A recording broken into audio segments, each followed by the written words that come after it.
Rangsakni takoksong bukoksong norok naitongo tabuk TMB News and Entertainment Channel.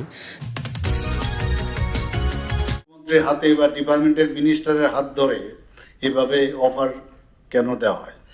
এর আগেও আমরা বারবার বলছি, এই কারণে আমরা দিচ্ছি যে আমাদের মধ্যে সেই স্বচ্ছতা আছে এবং সেই স্বচ্ছতার কারণে আমরা অফার বিতরণের মাধ্যমে আমাদের কোনো রকম চিন্তার যে কপালে ভাঁজ পড়া, এখানে আমি দেখছিলাম যিনি যার নাম এখানে ডাকছিলেন, যিনি ঘোষণা দিচ্ছিলেন, অ্যাকচুয়ালি আমি দেখছিলাম অ্যাড্রেসগুলো অ্যাক্রস দ্য স্টেট।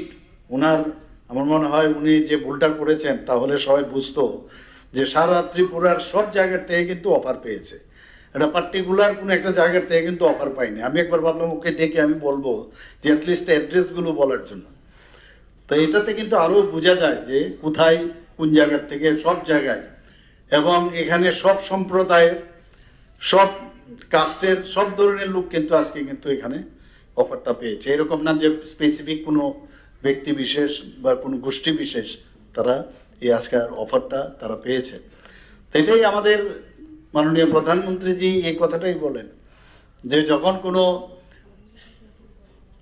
ছেলে বা মেয়ে যখন কোনো ইন্টারভিউ দিতে চায়, সেই ইন্টারভিউ দিতে গেলে প্রথমেই যে চিন্তাটা সাধারণত করে, কাকে ধরবে, ধরলে আমার চাকরিটা হবে, সেই জায়গা থেকে আমাদের উত্তরণের যে পথ সেটা হচ্ছে ট্রান্সপারেন্সি।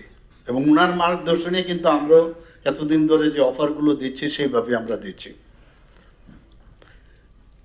কাজে আমাদের এই পলিসিকে আপনারা, আমাদের যে চিন্তা ভাবনা মাননীয় প্রধানমন্ত্রীজি যেভাবে বলছেন আমরা কিন্তু সেই কাজটা করছি। এবং এখানে অন্য কিছু করার কোনো সুবিধে নেই, চেষ্টা করছি আমরা এইভাবেই চাকরিটা দেওয়ার। এখানে আজকে সব মিলিয়ে প্রায় 115 জনকে যে চাকরির যে অফার নিয়োগপত্র প্রদান করা হয়েছে, নির্দিষ্ট সময়ে ওনারা নিশ্চয়ই জয়েন করবেন বিভিন্ন জায়গায়।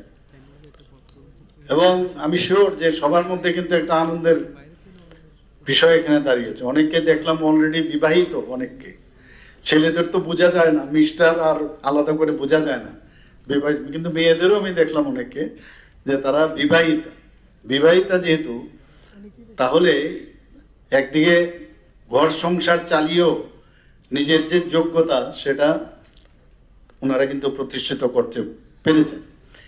একদিকে যেমন প্যারেন্টস আনন্দিত হবেন, ওনার স্বামীরাও কিন্তু আনন্দিত হবেন। আর উল্টোটা আমার জানা নেই, কারণ কে বিবাহিত সেটা তো বোঝা যায় না, কিন্তু মিসেস যেহেতু লেখা আছে বা শাখা পড়া আছে অনেকের কপালে, সিঁদুরও দেখলাম। তো এটা অত্যন্ত আনন্দের বিষয়। আগে তো খুব ইয়াং যারা আছে একদম সদ্য, কিন্তু নিশ্চয়ই ওনারা কয়েকবার চেষ্টা করেছে, একবার হয়নি, আবার বিভিন্ন জায়গায় ইন্টারভিউ দিয়েছে, আলটিমেটলি তারা কিন্তু সাকসেস ওনারা পেয়েছেন। আমি ওনাদেরকে আমার এই গভর্নমেন্টের তরফ থেকে ওনাদের সবাইকে আমি শুভেচ্ছা জানাবো। এবং এখানে বিভিন্ন যেসব রেভিনিউ ইন্সপেক্টর এবং ইলেকশন ইন্সপেক্টর, স্বাস্থ্য দপ্তর মধ্যে রেডিওলজি এবং imaging technology, laboratory technician, optometrist, এখানে হেলথের সাথে যেহেতু আমি জড়িত, আমাদের সম্মানিত সেক্রেটারি মহোদয় বলার চেষ্টা করেছেন যে অপটোমেট্রিস্টকে দেবে, এটা প্রয়োজন কি, এটা বুঝাতে গিয়েও আগের সময় আমরা দেখতাম যে মন্ত্রী মহোদয় ছিলেন ওনাকে বুঝাতেও কিন্তু অনেক সময় যে অপটোমেট্রিস্টের কাজটা কি। তো এখানে তো একটা বাড়তি সুবিধা হয়ে গেল যে অপটোমেট্রিশিয়ানই হোক আর ল্যাবরেটরি টেকনিশিয়ান, যে ব্লাডের জন্য কি প্রয়োজন, রেডিওলজি আর ইমেজিং টেকনোলজি, সেখানেও এটা আমার বুঝানোর প্রয়োজন হয় না যে এটা কি করতে হবে। এটা রিয়েলি এটা নিড অফ দ্য মানে টাইম, যে এটা দরকার মানুষের। কারণ এইগুলো যদি অ্যালাইড যে এরিয়াগুলো আছে সেখানে যদি তাদেরকে না দেওয়া হয়, ইলেকশন ডিপার্টমেন্টে আমরা দেখেছি যে খুব ইম্পর্টেন্ট ডিপার্টমেন্ট, ইলেকশন চালাতে গিয়ে আমাদের খুব অসুবিধা হয়। আজকে এখানে যারা রেভিনিউ ইন্সপেক্টর, প্রায়ই আমাদের কথা শুনতে হয় রেভিনিউ আমাদের লোক সংখ্যা নেই।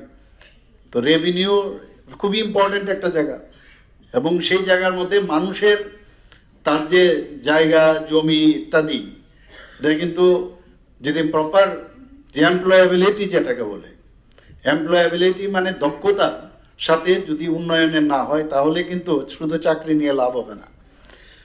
মাননীয় প্রধানমন্ত্রীজি বারবার বলছেন যে আমাদের যে এমপ্লয়াবিলিটি সেটা খুবই প্রয়োজন, কারণ এমপ্লয়াবিলিটির উনি যখন প্রথম 2014-তে প্রধানমন্ত্রী হন তখন দেখা গেল যে এমপ্লয়াবিলিটির হার ছিল 33.95%। তো উনি ভাবলেন যে আমি এই এমপ্লয়াবিলিটি নিয়ে আমি আগামী দিন যে শ্রেষ্ঠ ভারত আমি তৈরি করব, কি করে সম্ভব হবে। তো সেই জায়গায় যে তার যে স্কিল ডেভেলপমেন্টের যে বিষয়, তার জন্য বিভিন্ন চিন্তা ভাবনা উনি করেছেন। প্রধানমন্ত্রী কৌশল বিকাশ যোজনা এবং ডিজিটাল ইন্ডিয়া, স্কিল ইন্ডিয়া, এগুলোর বিষয়ে বললেন যে তাতে করে একটা ফোর্স, আমি এখন যুদ্ধতে গেলাম, আমি যুদ্ধতে যদি স্কিলড পার্সোনাল না থাকে তাহলে আমি যুদ্ধ কি করে জিতবো। এটাও ওয়ান কাইন্ড অফ যুদ্ধ, আমার সামাজিক পরিবর্তনের প্রয়োজন। তো এখানে যারা আজকে এই ইন্সপেক্টর, রেভিনিউ ইন্সপেক্টর হয়েছে, সেখানে কিন্তু তার ট্রেনিং ইম্পর্টেন্ট। এখানে যারা টেকনিশিয়ানে যারা পেয়েছে আজকে, তারও কিন্তু আরও স্কিল যাতে আরও ডেভেলপ হয়, এমপ্লয়াবিলিটি যেটা বললাম, তার জন্য খুব প্রয়োজন। এবং এতে দেখা গেল 2013 সালে যেটা 33.95% ছিল, সেটা 2024 সালে, এখন তো আরও বেড়েছে নিশ্চয়ই, আমার কাছে যে ডাটা আছে সেটা প্রায় 54.81% বেড়েছে। কাজে ওই জায়গায় যতক্ষণ ধরে এই ধরনের স্কিলড পিপুল না হবে, স্কিল কিন্তু শুধুমাত্র ওই খালি যারা আমাদের লেবার আছে তাদের স্কিল না, সব ক্ষেত্রেই কিন্তু, এখানে আইএস অফিসারই হোক, এখানে ডাক্তারই হোক, ইঞ্জিনিয়ার, তারও কিন্তু এই এমপ্লয়াবিলিটি শব্দটা এখানে কিন্তু তার অ্যাপ্লিকেবল। আমরা এটা বুঝি না অনেক সময়। এখন আমাদের ত্রিপুরাতে অফিস হয়ে গেছে। এখন অফিস যদি হয়, তার জন্য অফিস চালাতে গেলে আজকে ভারতবর্ষের মধ্যে একমাত্র ত্রিপুরা রাজ্য যেখানে আমরা ক্যাবিনেট শুধু না, আমাদের স্টেট থেকে আরম্ভ করে স্টেট, ডিস্ট্রিক্ট, ডিফারেন্ট ডিপার্টমেন্টস এবং আমাদের সাব ডিভিশনাল অফিস, ত্রিস্তরীয় পঞ্চায়েত পর্যন্ত কোথাও যায়নি।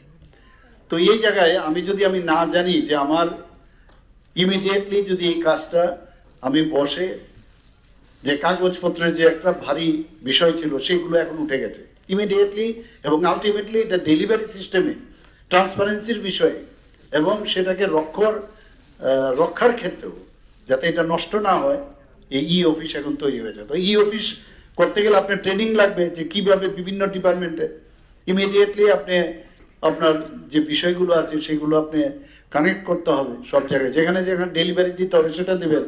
সেই বিষয়গুলো এখন আমরা ত্রিপুরাতে আমরা করছি। ট্রেনিংয়েরও ব্যবস্থা আছে বিভিন্ন জায়গায়, আপনাদের অফার দেওয়া হয়েছে। অফারের পরে আপনারা নিশ্চয়ই জয়েন করবেন। জয়েন করার পরে আপনাদের কিন্তু এই বিষয়গুলো ট্রেনিং দেওয়া হবে। এবং আমি আপনাদের কাছে একটা কথাই বলবো যে আলটিমেটলি মানুষ হচ্ছে মেইন। তো সাধারণ মানুষের কাছে যাতে আপনারা প্রপারলি ট্রান্সপারেন্সির মাধ্যমে নিষ্ঠার সাথে যদি আপনারা সেই ডেলিভারি দিতে পারেন কাজটা, তাহলে আমরা যেটা বলছি এক ত্রিপুরা শ্রেষ্ঠ ত্রিপুরা, তখনই সেটা সম্ভব হবে। আপনারা সবাই দেখেছেন আমাদের এই সরকার আসার পর কিছুদিন আগেও যে ইজ অফ ডুইং বিজনেস এবং রিফর্ম করার বিষয়ে মাননীয় প্রধানমন্ত্রীজির একটা মানে সাংঘাতিক একটা ড্রিম চিন্তা ভাবনা না, সেই প্রজেক্ট অনুসারে সারা ভারতবর্ষের মধ্যে আমরা এই যে রিফর্ম এবং তার যে কমপ্লায়েন্স, সেখানে ফার্স্ট হয়েছে, আমরা ফার্স্ট হয়েছি ত্রিপুরা। এতগুলো মেইনল্যান্ড আছে, এত বড় বড় আমাদের রাজ্য রয়েছে, সেখানে ত্রিপুরার মতো ছোট একটা রাজ্যে ফার্স্ট হয়েছে। সেখানে এর মধ্যেই সার্টিফিকেট আসার বাকি, এটা ফার্স্ট ফেজে হয়েছে। শুনে আবার আপনারা খুশি হবেন, দ্বিতীয় ফেজেও আমরা কিন্তু ফার্স্ট হয়েছি। আপনারা জাস্ট ইমাজিন, মানে যখন আমাকে এটা দেখানো হচ্ছিল আমি বললাম এটা ডিক্লেয়ার করবো কবে, বলে ওই কাগজটা আসলেই তাহলে। তো কিন্তু আজকে আমি নিজেকে ধরে রাখতে পারিনি, আমি বলেই দিলাম আপনাদেরকে যখন আসবে নিশ্চয়ই আমার সোশ্যাল মিডিয়ার মাধ্যমে এবং আমাদের যারা নিউজ পার্সনরা যারা এখানে আছেন তাদেরকেও আমি তখন ইনফরমেশনটা আমি দেব। তো প্রতিটি ক্ষেত্রে ডিপেন্ড করে ইঞ্জিন কিভাবে চলবে। ইঞ্জিনের হেড যদি প্রপার ইঞ্জিন যদি ঠিকভাবে চলে, বাকি কিন্তু এমনি চলবে। আমাদের সবচেয়ে যে বড় ইঞ্জিন, ডাবল ইঞ্জিন নিয়ে কিন্তু অনেকে অনেক কথা বলে। মাননীয় প্রধানমন্ত্রী হচ্ছে বড় ইঞ্জিন, আমাদের প্রতিটা স্টেট হচ্ছে দ্বিতীয় ইঞ্জিন। এখন আপনারা সবাই জানেন যে পশ্চিমবঙ্গে আমরা নতুনভাবে ভারতীয় জনতা পার্টির সরকার সেখানে হচ্ছে আগামীকাল। আমি আজকেই যাব, কালকে ভোট টেকিং আমি জয়েন করব এবং 12 তারিখ আমাদের গুয়াহাটিতে যেতে হবে, সেখানেও ভোট টেকিংয়ে আমি যাবো সেখানে। তো একটা ফিল গুডের বিষয় কিন্তু এখন চলে আসছে, যেভাবে দেশকে আমাদের বাংলার জেতার খুব প্রয়োজন ছিল, সেখানে এই যে একটা অদ্ভুত একটা সরকার সেখানে ছিল, কোনো আইনের ধার ধারে না। আপনারা ভাবুন, ইতিহাস কিন্তু সব দিকে সৃষ্টি করেছে। ইতিহাস কিরকম সৃষ্টি করেছে যে আমি মুখ্যমন্ত্রী হয়ে আমি হেরেছি, কিন্তু আমি রেজিগনেশন দেব না। এই পৃথিবীর মধ্যে আমি জানি না ভারতবর্ষের মধ্যে আর কখনো এরকম হয়েছে কিনা। তো আমি জানি না কি বুঝাতে চান। তো এরকম অবস্থার মধ্যে যেহেতু টেনিউর শেষ, তো অটোমেটিক্যালি এতে বোঝা যায় যে কি ধরনের চিন্তা ভাবনা। তো সেই জায়গায় আগামীকাল যখন আমাদের সেখানে ভোট টেকিং সেরেমনি হবে, এবং সেখানে আমি যখন বিভিন্ন প্রায় 17-18টা জায়গায় আমি গিয়েছিলাম বিধানসভা, সেখানে আমি বলেছি what Bengal things today India things tomorrow, এরকম একটা কথা ছিল। তো এই ভারতবর্ষের জন্য পশ্চিমবাংলা একটা রাষ্ট্রবাদী চিন্তাধারার যে একটা সরকার সেখানে গঠিত হয়েছে, আজকে হতে যাচ্ছে। তাতে করে সমস্ত সম্প্রদায়ের যে সবকা সাথ সবকা বিকাশ, বিশ্বাস আর প্রয়াস, এই কথাটা যে বলছে সেখানে কিন্তু শুরু হতে যাচ্ছে। সমস্ত জায়গায় গুন্ডামি, মারপিট, পেশি শক্তি, অর্থ শক্তি, এইগুলো ব্যবহার করে বিভিন্ন জায়গায় এতদিন ধরে একটা যে ultimately political decision very important. Political ডিসিশনের যখন তার বেটার ডিসিশন হয়, সেটার সুফল কিন্তু সাধারণ মানুষ পায়। আর ইমপ্লিমেন্টেশন যারা করেন, যারা অফিসাররা আছেন, এক্সিকিউটিভ যারা অফিসাররা আছেন, তারা কিন্তু ডিপেন্ড করে যে পলিটিক্যাল সিদ্ধান্তটার প্রপার কিনা। তারপরেও ভুলভ্রান্তি তো হয়, ভুলভ্রান্তি হতেই পারে, কিন্তু এর থেকে শিক্ষাও নিতে হয়। তো সেই জায়গায় আমার মনে হয় যে আপনারা আজকে অফার আপনারা পেয়েছেন, অফারের সাথে সাথে আপনাদের কিন্তু সাধারণ মানুষের জন্য চিন্তা করা প্রয়োজন। কারণ এই যে আপনাকে যে আজকে একটা বেতন বা যাই সুযোগ সুবিধা পাবেন, সাধারণ মানুষের ট্যাক্সের পয়সার কারণে কিন্তু সেই সুবিধাটা আপনারা পাচ্ছেন। আমাদের মধ্যে এই মাইন্ডসেটটা কিন্তু একেবারেই অনেক সময় বিভিন্ন কারণে নিজের যে স্টেট অফ মেন্টাল কন্ডিশনটা অনেক সময় ঠিক থাকে না। কিন্তু একবার বেরোবার সময় যদি আপনারা অফিসে যখন যাবেন, একবার বসে চিন্তা করবেন যে আমি মানুষের জন্য যাচ্ছি, মানুষের জন্যই আমার এই পজিশন, আমি ওখানে যাচ্ছি। এবং সব মানুষ আবার একরকম হয় না। আপনাদের 10টা লোকের সাথে আপনি কথা বলছেন, এর মধ্যে একজন হয়তো বা ঠিকভাবে আপনার সাথে প্রপার যে তার কানেক্ট হওয়ার যে বিষয় সেটা থাকে না। কিন্তু নিজের জায়গায় সবসময় শান্ত থাকা, আমি আমার বেস্ট আমি দিয়েছি, তার জন্য আপনার স্যাটিসফ্যাকশন থাকবে। আজকে আমরা এখানে দেখুন, আপনারা টেট বলুন, আমরা জেআরবিটি বলুন, টিপিএসসি বলুন, বা অন্যান্য যে টিআরবিটি বলুন, সব জায়গার মধ্যে আমরা কিন্তু কোনো জায়গায় আপনার চেষ্টা করলেও পারবেন না আপনি যে ওখানে গিয়ে আমি হাত বাড়াবো, এই সুযোগ নেই। তো এই জায়গার মধ্যে বিভিন্ন দপ্তরে আমরা নিয়োগ করেছি, এবং এখন পর্যন্ত আমি প্রায়, আমার কাছে যে ডাটা আছে, আমাদের ত্রিপুরা আমাদের সরকার আসার পর এই যে আজকে 115 জন কত দেওয়া হলো, তার আগে আমরা প্রায় এখানে এখন পর্যন্ত 20,000, 20,000 845 জনকে আমরা নিয়মিত চাকরি আমরা কিন্তু দিয়েছি, আর আজকে 115 জন হলো। এবং দেখুন, সব চাকরি দিয়ে সবাইকে কিন্তু চাকরি করলে তো চাকরি সব জায়গায় কিন্তু মানে স্যাটিসফাই করা যাবে না। চাকরি বাদেও যেটা আমাদের কেন্দ্রীয় সরকার মাননীয় প্রধানমন্ত্রী যে নেতৃত্বে চলছেন, বারবার বলছেন চাকরি দিয়ে স্যাটিসফাই করতে পারবে না সবাই, কর্মসংস্থানের সুযোগ করতে হবে।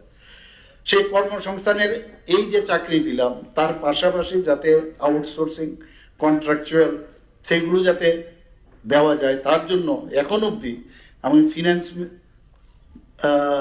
ডিপার্টমেন্ট থেকে আমার কাছে যে এসছে এখন অবধি 2026-27 পর্যন্ত এখন পর্যন্ত কন্ট্রাকচুয়াল অ্যান্ড আউটসোর্সিং এটাও দরকার। তো সেখানে 24,078 জন ইনভলভ, অলরেডি তাদেরকে চাকরি দেওয়া হয়েছে 24,078 জন। তো এখান থেকে হয়তো আউটসোর্সিংয়ে অনেকে কাজ করেছেন বা অনেকে আছেন কন্ট্রাকচুয়ালে চাকরি করেছেন, আবার যেহেতু পোস্ট ক্রিয়েট হচ্ছে বা সেখানে ফিলিং আপ হচ্ছে, তা আপনারা অনেকে কিন্তু চলে আসছেন বা অনেকে আছে যারা আজকে যে পোস্টে আপনারা চাকরি পেয়েছেন। আমি এরকম দেখেছি, কি ব্যাপার, ওর তো রেজিগনেশন দিয়ে দিয়েছে, অর্থাৎ আরেকটা বেটার জব পেয়ে গেছে, সেখানে চলে যাওয়ার সুযোগ রয়েছে। তো এরকম আমরা কিন্তু এই ব্যবস্থা, কর্মসংস্থানের সুযোগ এবং খালি এগুলো নিয়ে রাজনীতি করার যে একটা প্রবণতা, চাকরি নাই, আরে নিজেদের আগে বলার আগে নিজেদের চিন্তা করতে হবে। জানে যে এই একটা সফট ম্যাটার আছে যেটাকে নিয়ে যদি আমরা বেশি করে বলি তাহলে যে সরকার আন্দোলন করার আগেই সব ব্যবস্থা করে, কিন্তু যারা নিজেরা আন্দোলন করতে করতে নিজেরা আন্দোলিত, কাজে এখন বসতে পারে না, কাজে আন্দোলন করার জন্য ওরা চেষ্টা করে খেপিয়ে দেওয়া। আরে যখন যেটা হবে, এই সরকার তো সবার জন্য চেষ্টা করছে।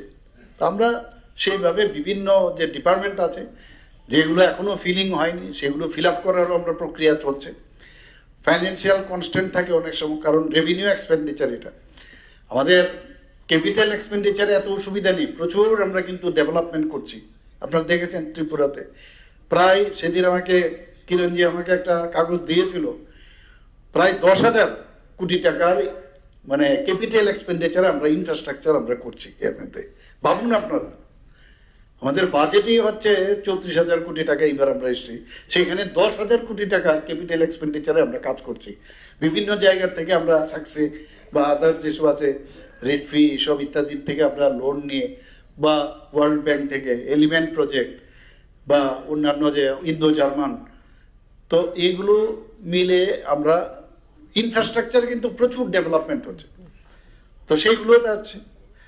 আর বিশেষ করে আমি এখানে একটা জিনিস আমার মনে হয় খুব বলা দরকার, যে আমরা জনজাতি এলাকার মধ্যেই আজকে এই যদি দেখা যায়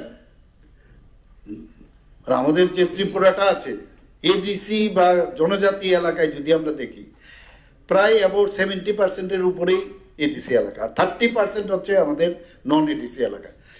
ত্রিপুরা সরকার যাই করবে উইদাউট যে এত যে ডেভেলপমেন্ট হচ্ছে, উইদাউট এই যে 70% এরিয়া বাদ দিয়ে তো হবে না, যেই ডেভেলপমেন্টই হোক সবকটাই কিন্তু যাচ্ছে এডিসি এলাকার মধ্যে হচ্ছে। আর আমি যে প্রজেক্টগুলো বললাম এগুলো তো সম্পূর্ণভাবে সেগুলো এডিসি এলাকার জন্য। তো এটা আমি দেখেছি এর মধ্যে আলাদাভাবে আমরা যে এডিসি নন এডিসি এইভাবে Tripura as a whole Tripura government, তো যাই ডেভেলপমেন্ট হবে একটু গেলেই এডিসি, তো এরকম হয় না। তো যাই ডেভেলপমেন্ট হবে এডিসি এবং নন এডিসি এলাকার মধ্যে।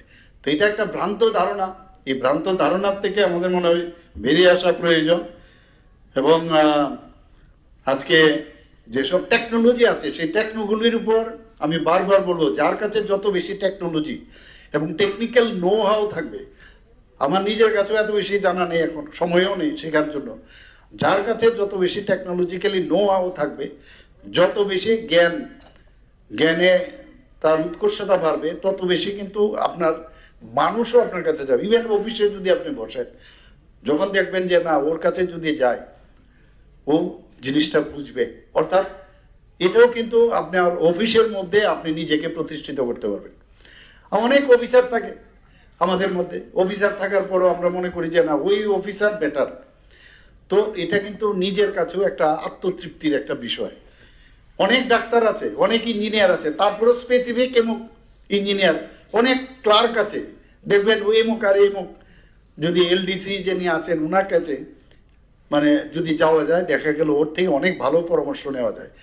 এই যে নিজেকে একটা সুযোগ আপনারা পেলেন, যে আমি নিজেকে প্রতিষ্ঠিত করার একটা প্ল্যাটফর্ম আমি পেয়েছি, সেটা সততা, নিষ্ঠা ও মানবিকতার সঙ্গে আপনারা যদি দায়িত্ব পালন করেন, আমি শিওর আপনারা কিন্তু জনগণের আস্থা অর্জন করতে পারবেন। এখানে যারা হেলথের সাথে যুক্ত ওনাদেরকেও আমি বলবো, এখানে কিন্তু যারা আজকে অফার পেয়েছেন হেলথের সাথে যুক্ত, তাদের কিন্তু স্বাস্থ্য বিষয়টা ভেরি ইম্পর্টেন্ট ফর আস। এবং স্বাস্থ্যের যে জায়গাগুলোতে আপনারা অ্যাপয়েন্টমেন্ট পেয়েছেন, যে যে অফার আজকে পেয়েছেন, তাদেরও বিশেষ করে আমি বলবো যে মন দিয়ে আপনারা কাজ করুন। কোনো জায়গায় কোনো খামতি থাকলে মনে করেন যে ওখানে ইনফ্রাস্ট্রাকচারের প্রবলেম আছে, খালি 10টা 5টা বা সকাল 9টা 4টা করলাম, এটা না করে কোনো যে আমরা I am for the people of Tripura, I am at 24/7 এরকম মানসিকতায় যদি আপনারা কাজ করেন, তাহলে গিয়ে আমরা নতুন ত্রিপুরা, এক ত্রিপুরা যেটা আমরা ভাবছি সেটা সম্ভব। আবার সবাইকে আমি অনেক শুভেচ্ছা অভিনন্দন জানিয়ে আমার কথা বলা শেষ করছি। সবাইকে নমস্কার।